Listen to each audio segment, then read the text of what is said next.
And in Antigua, going to school you get beat. Yeah, you know, when you was in primary school you would get beat from your teacher, and in high school too, because I've seen people get 10 lashes with a belt on there, but it's just part of the culture, you know what I mean? And family, yeah, I know this. I mean, say family. What's going on, people? It's your boy Nesta here, back again with you for the next video. So now today we're going to be talking about 5 reasons why I'm glad I was raised in Antigua and not in New York. So as a lot of people may know, I was born in New York. I was born in the Bronx, big up the Bronx, but I was raised in Antigua for the rest of my life until now I'm back in New York. But it all started when I was 3 years old. My mom, you know, she left the Bronx and she went to Antigua. My mom is from Antigua, my dad is from Jamaica. So my mom left New York when I was 3 years old. She left me with my father, mostly my father's side of the family. And 2 years later, when I was like 5, or maybe 3 years later, when I was like 5 or 6, I went to Antigua to go stay with my mom. So I don't know, that's the next whole story on why my mom left and how I ended up with my father. I can do that in the next video, but for now we're just going to talk about the 5 reasons. So the first reason I would say I'm glad I was raised in Antigua was being raised by my mom, my grandmother, and my aunt. My mom, they are different, you know what I mean? My grandmother was the tough love type of person. She was like, you know, anybody that may see this video, they might know my grandmother. Ruth, you know, they know how she is. She don't play. She was like the tough person. She don't show love and stuff like that, you know, and that's just her, you know what I mean? Like, having a grandmother from the islands is just different, you know what I mean? It's like, but with the 3 of them and the combination, it helped raise me into the man I am today, you know what I mean? So my aunt now, she was a mixture, you know, she can give you that tough love, my auntie Dawn, and she can give you that, she's a very nice lady, you know what she mean well, but she just come off different. She don't play, you know what I mean? And as I got older, I started to appreciate the way she is, you know what I mean? Because she stepped up a lot in my life. She was the one who came to New York and, you know, got me to come to Antigua and stuff like that. So, you know, she was a great person to have too. And my mom, she was not the tough love type of person. My mom was the more, you know, lovey side, and she was very sweet to me and stuff like that in raising me, you know. So she never used to beat me, you know what I mean? My grandmother and my aunt was the ones that would give me the ass whooping, you know what I mean? But she used to always, her thing growing up was like, oh, beating me is not tonic, you know. That's how she looked at things, you know. She would be like, oh, she would say blow is not tonic. That's what she would always say. So she would not beat me, she would just punish me. And she know that growing up I always started playing football, as they call it soccer, but we gonna say football for this video. So when you hear me say football, just know I'm talking about soccer and not football. Alright, so she know I love football growing up, so that was my punishment. She would say, if you don't listen and stuff like that, do what I'm supposed to do, she gonna take it away from me, you know what I mean? So that's how she got through to me in terms of punishment or consequences and stuff like that. But there was one time she gave me a ass whooping, one time, and that's because I lied to her when she know that I did something, and I kept lying and saying that I didn't do it, and she see me do it, and she just gave me a million chances to say that, yo, I did it. And I was in the backyard. Let me give you all the story on it. So she was in my grandmother's house. I was in the backyard, so she could look out the window and see what I was doing. Her room was in the back, so I went to her room and I stole a drink out of her room. So when I was walking past the window that she could look out and see me, I turned back quick when I see her there, and I went to go hide the drink. So she came out, she was like, what did you went to hide? What did you take out my room? So I was like, nothing. So she went in her room and she see the drink was missing. So she came and she was like, where's the drink? Did you take something out my room? Did you take a drink out my room? I'm like, no, I didn't. So she went and then she see where I hid the drink, you know what I mean? I'm like, yo. So she like, did you put that there? I'm like, no, I didn't. And she asked, I'm telling you, I'm not lying, she asked me about 20 something times if I put it there. And I was like, no, I didn't, you know what I mean? And yo, the more she kept asking me, and the more I kept saying no, I didn't, she was getting more and more mad, because she just wanted me to tell her the truth. You know what I mean? And yo, she went off. Like, she told me to go get the belt. You know how it is. They tell you go get the belt, you get the smaller one, and you know what I mean. And she's like, no, go get the bigger one. I'm like, damn. So, and she asked me again, and I was like, no, I didn't. And that was the last time she started swinging on me. Whoop, whoop, whoop. Start beating me. And I'm like, yo. And I'm like, I would have preferred if she was beating me the whole time, because she hadn't give me a ass whooping like in never. That was her first time actually beating me. I was 12 or 13. It's like she didn't know how to beat. You know what I mean? She wasn't like just giving you with the belt. She was grabbing me. And I'm like, yo, it's nothing I ever experienced. My grandmother, my aunt would give me a whooping, and that was something different. You know what I mean? I'm like, yo, she don't know how to beat, but that's just the story. But my mom, she always been that type of person. You know what I mean? She was the more quiet type. She wouldn't she wasn't aggressive with me and stuff like that. When she time for her to raise her voice, she would raise her voice. But having the three of them, my aunt, my grandmother, and my mom together raising me, it was, I think, growing up, I started to realize and appreciate how different they were. You know what I mean? My grandmother showed me, she just showed love in a different way. She just, I don't know. It's just hard to describe my grandmother. She's tough on the outside, but on the inside, she means so much good.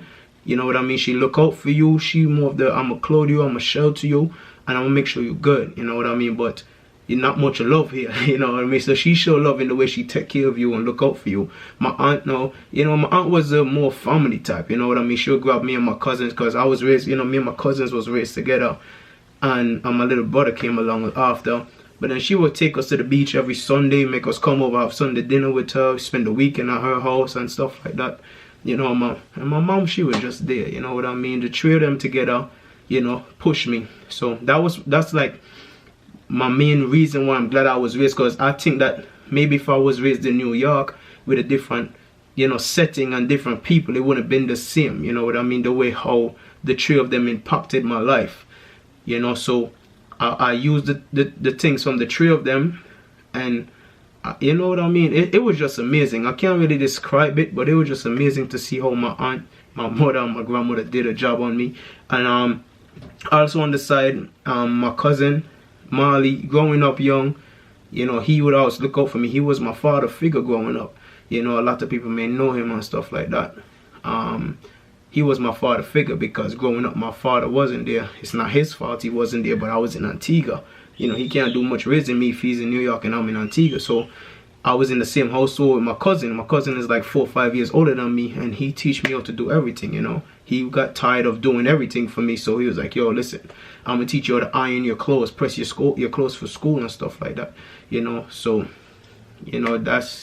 that was just him, and I looked up to him. So he teach me how to do a lot of stuff. He look out for me and stuff like that. But it was more so of the three females, and it's not easy, when you say three females raise a young man. Normally it doesn't come out good all the time, but this time it came out good. The life lessons they teach me, I feel like out of the three, I would think they all teach me a lot of stuff, but I would say I think my grandmother teach me the most.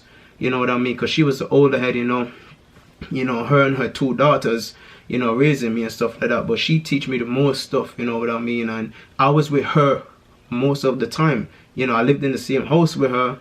She tell me how to do this, do that, whatever. And, so my grandmother played, I would say, the biggest impact on me. But the three of them together teach me a lot of stuff, and they had a big impact on my life. So that was the first reason for why I'm glad I was raised in Antigua and not in New York.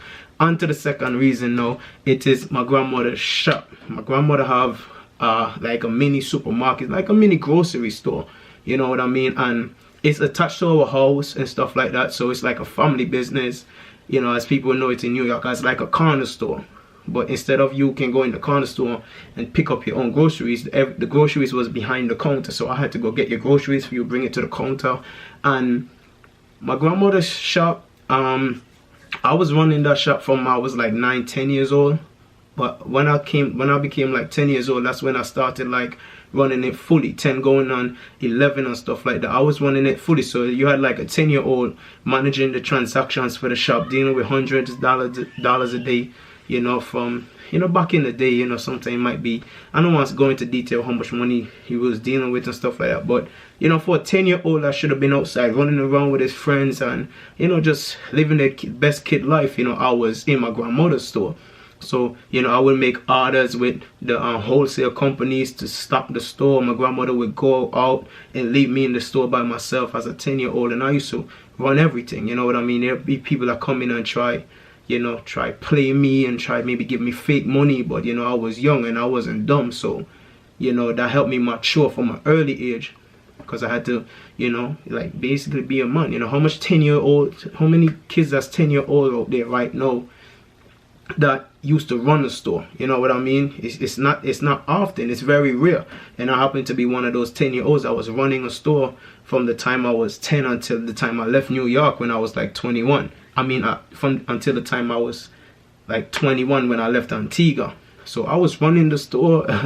It put me in a position to look out for a lot of people, you know what I mean? So, you know, there would be people in the community that, you know, a lot of people had it rough and things wasn't going for them. You know, I would be in the store, they would come be like, yo Nesta, I only have $10, yo, but I can't afford this and that, can you help me out and I'll give you back the money.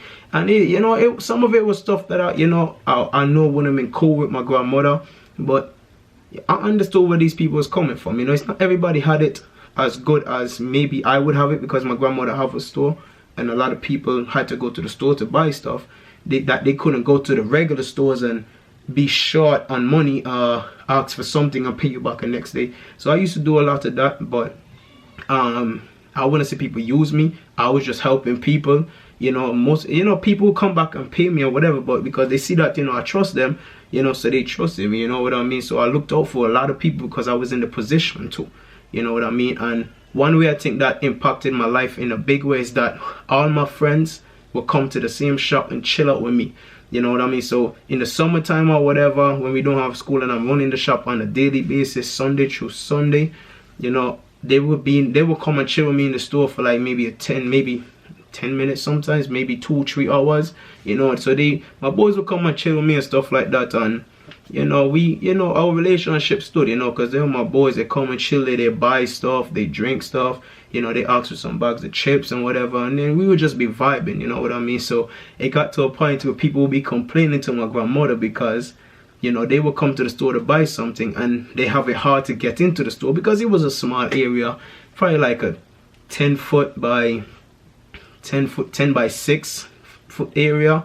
It wasn't the biggest area, you know what I mean, for people to come in and buy stuff from the store. So I would have like 5-6 of my friends in there and they are acting stupid, and people would be complaining because they're like, yo, I'm coming into the store for business and to buy stuff and you have all these people. So my grandmother used to get on me a lot, but I had to tell her, grandma, look, how many times our store got robbed? You know, how many times will people try run in and try to rob us or, you know, put a gun in my face and ask for the money? It wouldn't happen because my boys is there's not anybody gonna try run into a store and rob a store when you got 6, 7, maybe 10 people chilling in the store. You know what I mean? So I had to explain that to her, and you know, she was still upset with it. She was stuck in her old ways. She don't really want that, but that's just how Nesta ran the shop. Nesta did his thing, and you know, I looked out for people in my community. You know, a lot of people know they could have come to me and asked for something. You know, if they didn't have enough money, I got them. You know what I mean? So the shop really impacted my life. It teach me how to be disciplined. It teach me a lot of responsibilities because, you know, you have to run a store. You know what I mean? You had to have your head on. You had to know how to do things. You know what I mean? So it really grounded me in that aspect. So on a day when maybe I was an early teenager, maybe I was 13, 14, when in the summer I could have been running outside with my friends. I was running the store from maybe 9, 10 in the morning until 7 p.m. when I close the store, and then maybe after 7 p.m. I'll go outside with my friends and chill on the basketball court or something. And that was mostly my life. So most of my life I was in the store, and then after the store I would go chill with my friends.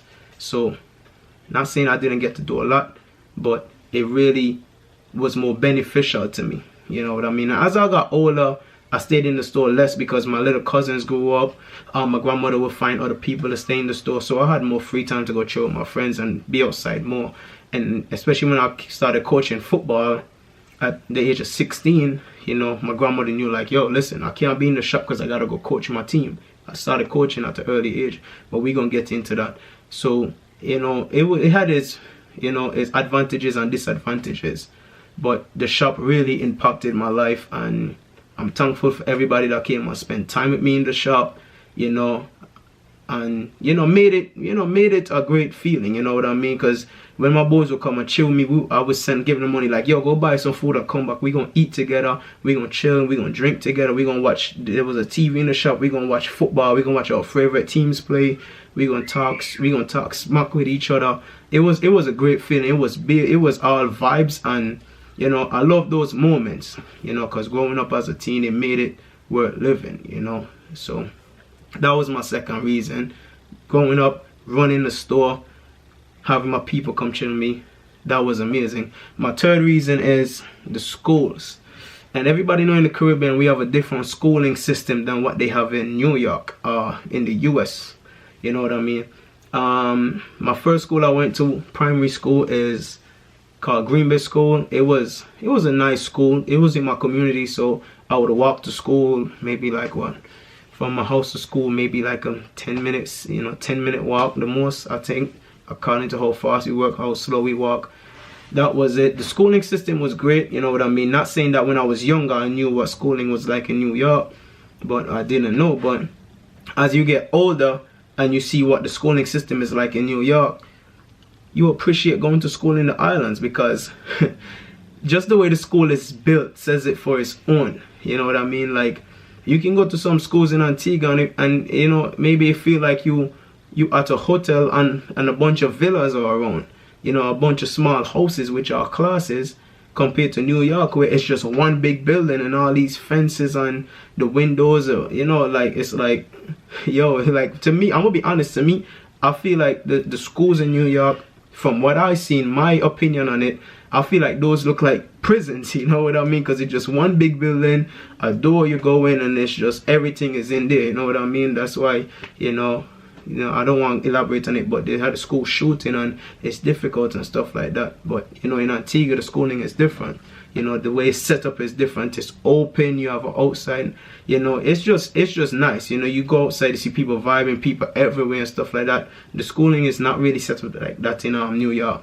It's just one big building, you know, compared to Antigua where you had like multiple buildings, you know, and they have like a big yard, and you know, it's not really fenced around like that. It's open, you know what I mean?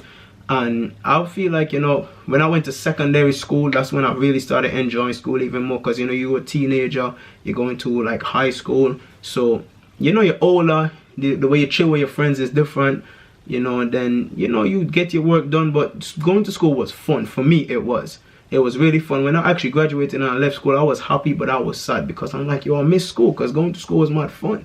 You know, we get into a bunch of fights, and you know, when we eat lunch together and we chill together and stuff like that, it was great. You know, I used to hang out with different groups of people. You know, me and my boy Silla would hang out, and then have my boy Feet, then they have Omar and Quinton and everybody. You know, we just had different groups, you know what I mean? So you meet new people too, because my school was in the countryside, so you know, I get to be around the country people. You know, the group that you know, that from the countryside, you know, they are cool peoples, you know what I mean? So it was great.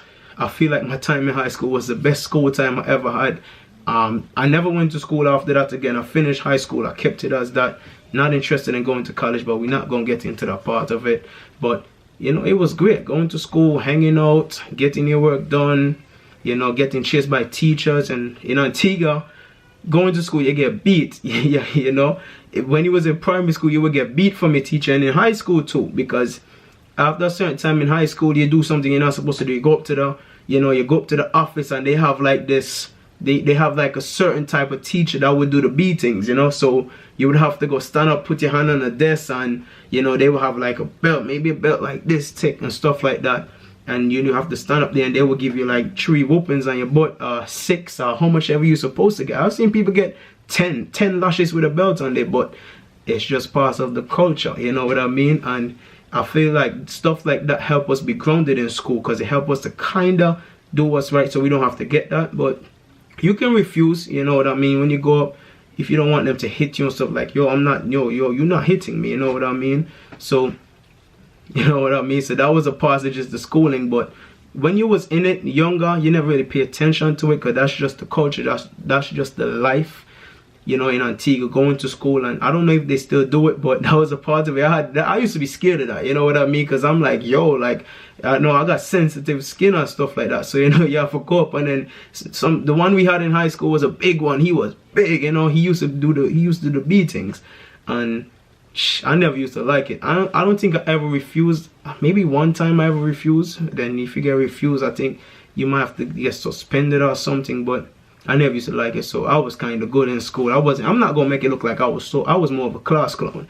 Anybody watching this video and used to be in class with me, they know I was a class clown. I used to crack jokes in class, have my chill moments. And, you know, when we was going to school, you know, man was into the girls, especially in high school. So that's just what it is. That's my third reason, going to school in Antigua.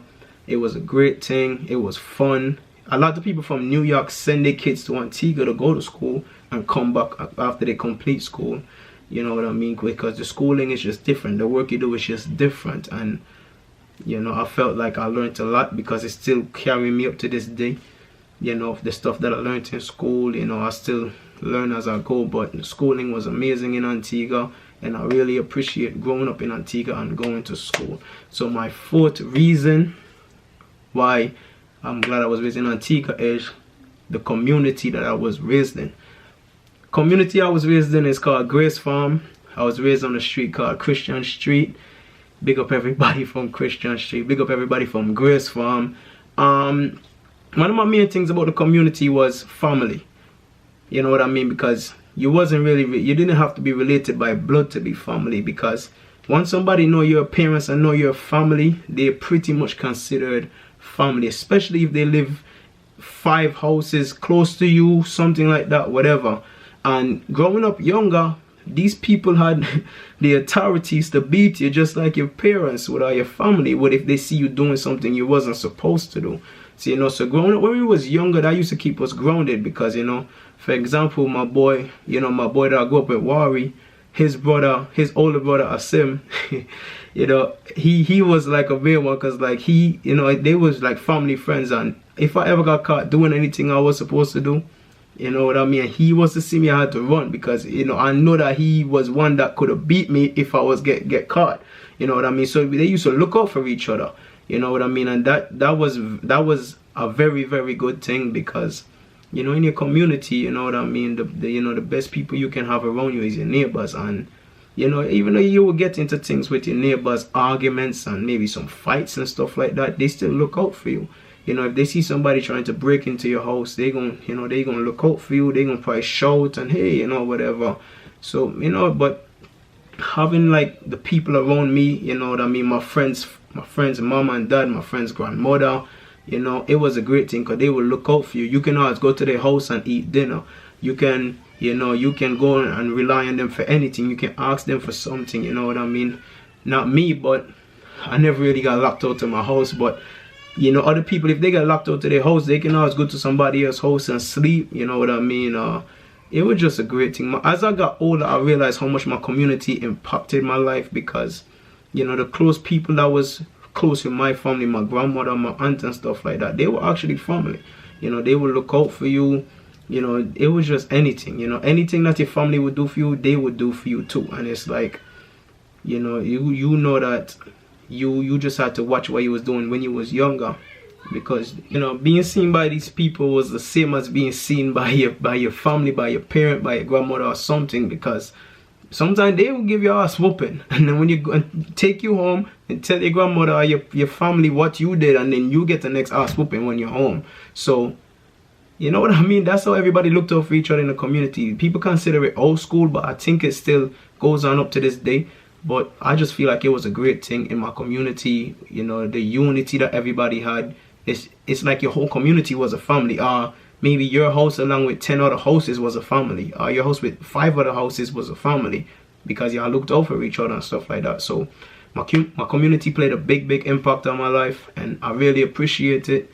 Not saying that growing up in New York wouldn't be the same, but from what I see, I don't really think New York is like that. I don't really see it much. I'm sure some people had it, but I just feel like growing up in the islands, growing up in Antigua, it was just different. You know, it's just better along with the culture. It was just a better thing. So that's just my opinion on it. But that was reason number 4. And now, last but not least, is one of my favorite, and that is my 5th reason, is football / coaching. So everybody know me growing up, you know, they know me as a coach, a football player. So I started coaching when I was like 16, when I just turned 16. Now 15 going on 16, I started coaching football. So in my community, I will coach the kids, the community team, Empire. I will coach them, and it's crazy, but I was coaching the same age group. When I first started, I was coaching the same age group that I should have been playing in. You know what I mean? So instead of me playing, when I was able to play, I was coaching. And, you know, just imagine a 15-year-old coach, a 16-year-old coach coaching kids around that he hang out with away from football, that he would hang out with, chill with. He coaching them same kids on the team. You know what I mean? How it started, I was a player. Everybody knew me as a good football player when I was younger. I was a chubby, skillful football player. That's how people viewed me. And the guy that was coaching the team, one of the teams in the community, you know, the kids didn't, I guess the kids lost respect for him. They didn't want to play for him. So somebody came up to me and was like, hey, you should, you know, go work with these kids and whatever. And I'm like, okay. So I would just go, and I started by doing the things that my coaches used to do with me. Good thing I had good coaches. So I would start doing that. And I was a big up Kaja, one of the top coaches in Antigua for me. He was my mentor as a coach growing up.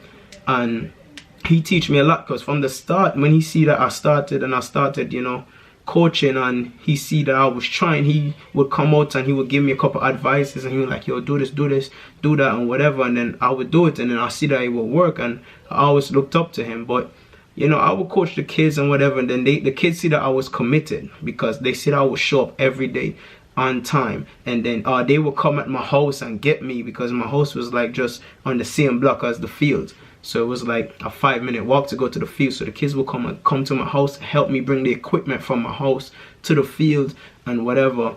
And they said I was committed, and they started being committed. And they, you know, since they already knew me as the, you know, Nesta from the shop, you know, I was very known for that. You know, a lot of them was already chilling with me. They, you know, we was cool. You know, they showed me that same respect as a coach. So that made my life easier. So starting around 16, coaching, and then I just stayed with it, and I got better as it went on. I was still playing, you know, I would still go play for my school. I would still go practice with the senior team in my community, whatever. But I know on the side I had coaching responsibilities, and I stuck to it ever since that age. And I appreciate all the youths that was playing me, all my friends that was playing for me when we was younger. I went from a team that only would win 3 games in a whole season, maybe a season of 10-15 games, to when I took over the team, we only lost like 3 games. And you know, one of my biggest achievement was I took my under 17 team, I think under 16 team, to a finals, and we won the final against the best team in the league, and one of the top football players that was playing for the national team or whatever, one of the top players, he was coaching that team, and we beat them. And it was just amazing to see that a youth from the ghetto, you know, would grab a team and do, you know, such things. My name was in the newspaper and everything, and everything took off from there, because now, you know, people in my community could see that, you know, like, yo, he, you know, he is being serious. He's taking this serious. He got the youths under control. And it was a time where, you know, youths would go to stray. But the fact that I was coaching, and the kids, they would come from practice, they would come from school, and then they would be on the football field with me, and I kept them, you know, engaged, and I kept them off the street and stuff like that.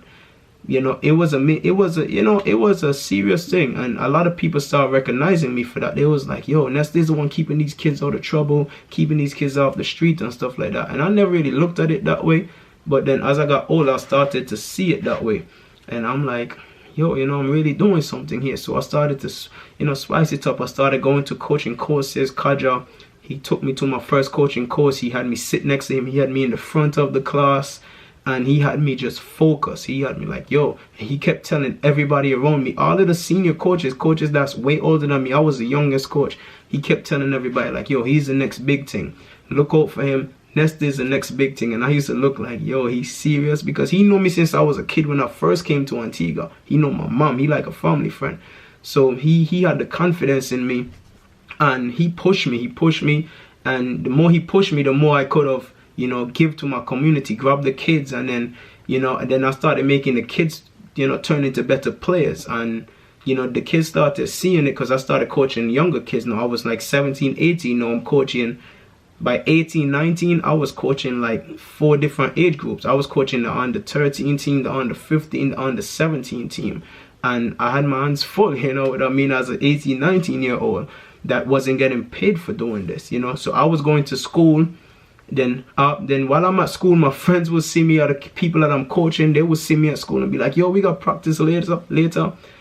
And, you know, sometimes I look back on it, I'm like, yo, you know, can you believe it? You know, like you going to school with your coach, you know, then they will be at school telling their other friends, they're like, yo, that's my coach, yo, he, you know, he nice, he, you know, he a good coach and whatever. And then, you know, you're like a kid as a coach, you know what I mean?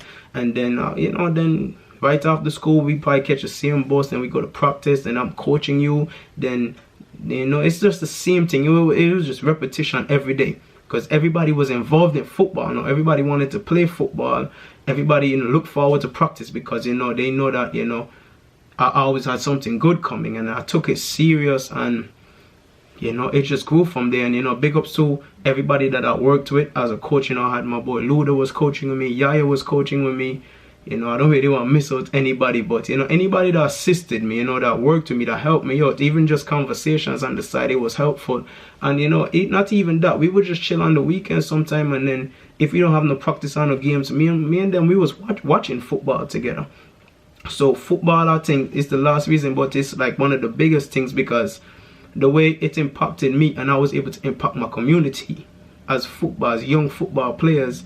You know what I mean? No kid was really interested in smoking at the time when I was coaching them, you know, because they see me as a mentor, and they would look at me like, no, I can't smoke, because if I'm going to smoke and I'm doing bad things, you know, I'm a disappoint Nesta. No, they didn't really want to do that, you know, and, you know, that was a great thing. But I kept them grounded, kept them in football, kept them practicing.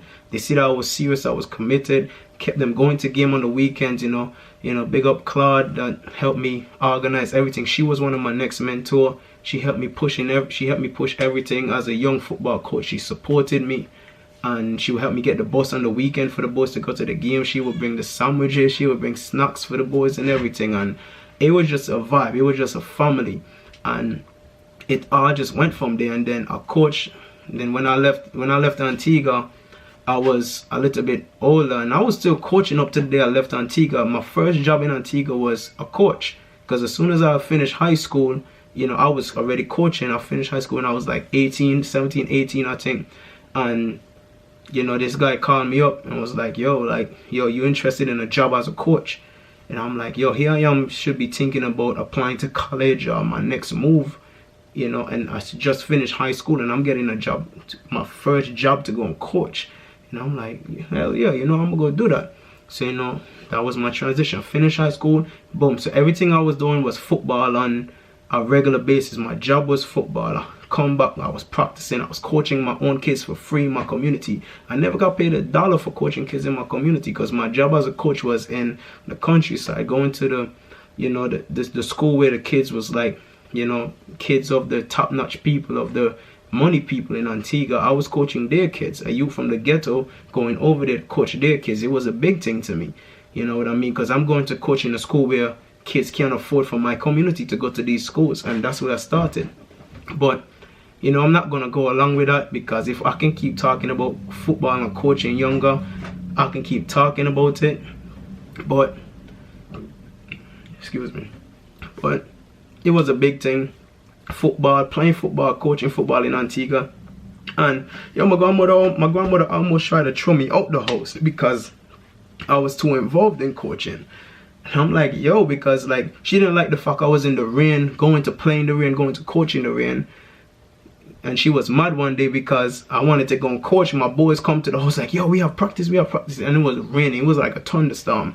But to see that you had like, I had kids coming to my house like, yo, like, yo, we got practice or what? I'm like, yo, I didn't really want to call off practice because I know my grandmother don't want me to go because how much it's raining. And I'm like, they're committed. Why not be committed? So I'm like, yo, grandma, I'm heading out now because I was in the shop.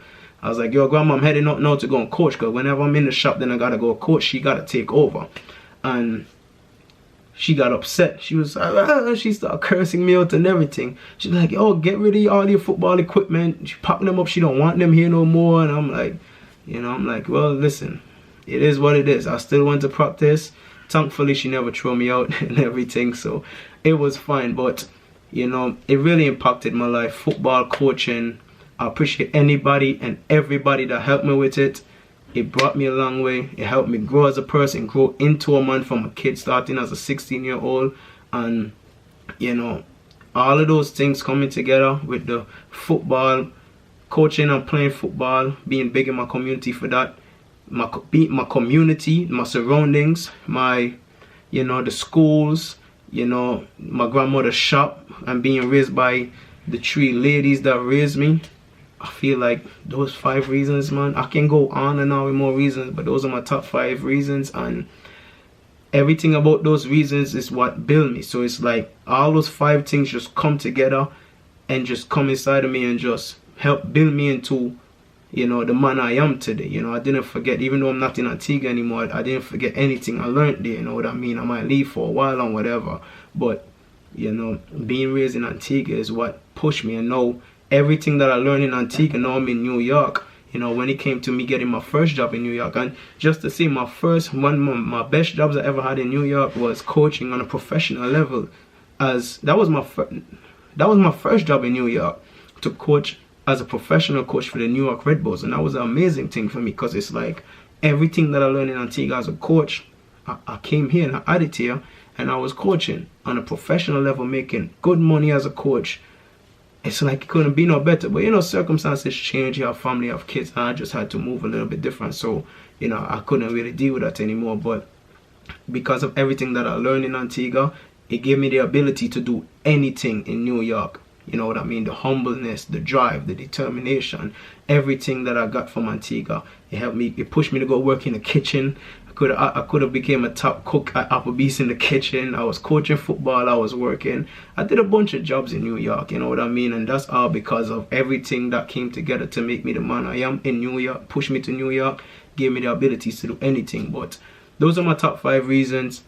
Thanks for watching with me. If you was a part of my childhood growing up or anything and you see this video, leave a comment if I'm leaving out anything, you know what I mean? If you was mentioning this video, man, you already know, you was a part of my childhood growing up, some part you had some impact, you know what I mean? And, just everybody just keep liking, sharing, comment. Let me know what you think about the video.